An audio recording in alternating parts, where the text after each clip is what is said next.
waxay ahayd munaasabadii loogu wanqalayay degmada Dacarta oo dhawaan magacaabay madaxweyne Silaanyo waxaana ka qayb galayay xubno ka tirsan xukuumadda iyo asxaabta siyaasadda. wasiirka howlaha guud ee Soomaaliland Mudane Cali Xasan Cali Marreexaan oo ka mid ah marti sharaftii munaasabadaasi ka qayb gashay ayaa khudbad dheer ka jeediyay madashaasi waxaana uu bogaadiyay degmada cusub isaguna tilmaamay inay ka wasaaradahan ka qayb qaadanayaan horumarinteeda doorka kaga aadan. wasiirku waxa uu munaasabadaasi kaga jawaabay eedeymo uga yimid shakhsiyaad ay ka mid yihiin Suldaan Maxamed Suldaan Cabdulqaadir iyo Injineer Faysal Cali Waraabe gudoomiyaha xisbiga UCID. waxaana uu sheegay wasiirku in xukuumaddu fulinayso digreetadii madaxweynuhu ku xadeynayay madaarka cigaal ee magaalada Hargeysa isaguna si togan u iftiimiyay nuxurka ay daaran yihiin dhaliilaha u muuqda uu isku qarinta ee kaga yimid shakhsiyaadkan oo uu tilmaamay in damac kaga jiro dhulka madaarka. wasiir Cali Marreexaan khudbadiisa waxa uu makhraati gashaday hal doorkii dhaqanka ee madashaasi ka soo xaadiray oo koobsanayay Soomaaliland bari ilaa galbeed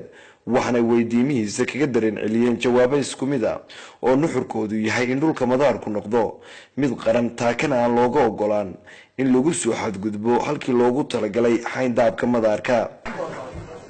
wuu dadkii waxa lagu waaray waxa loo weeyaa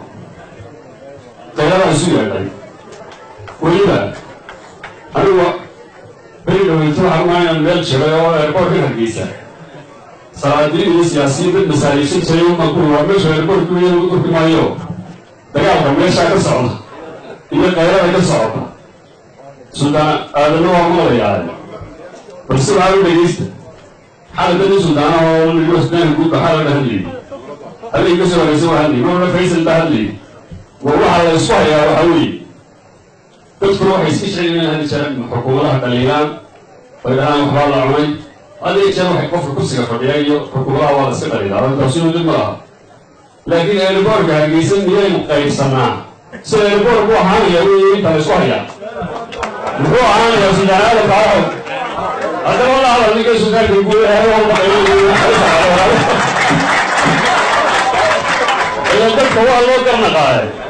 dadka dal isku dilay shantii oo ka qaaday qorna wuu ka xigta waa qorka caasimada saddex boqol mitir ku isku jira madaxweynuhu heer soo saaray dhinaca koonfureed loo soo dhaafay 1 kilomitir yar siyaasiyiin Suudaan iyo magacaha oo qeybinaya waa qeybinayna marka ay war ka tahay wasiirka haweenka ku boobay talaabada kala saaray oo sameeyay qorka dhiga.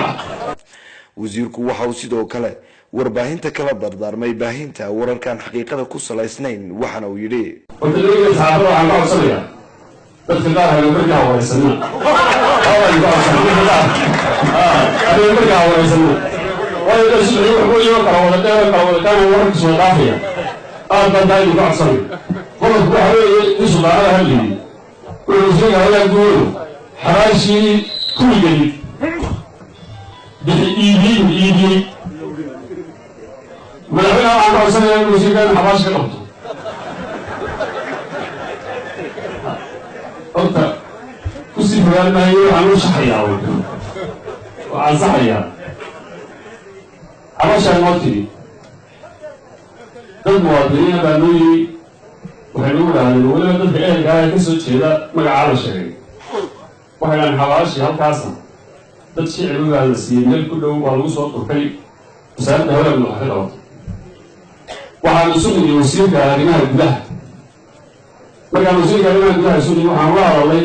warasaabka berbera iyo maayarka berbera waxaan ku dhufay cabashada ka wadama maayarku dhulku xawaalaha kuma dhowaa waxaana waraaqal fayl sameeyey maamulkii iyo horreeyey maamulkii iyo horreeyey waana fayl marka waxaan ku cabasha ka timi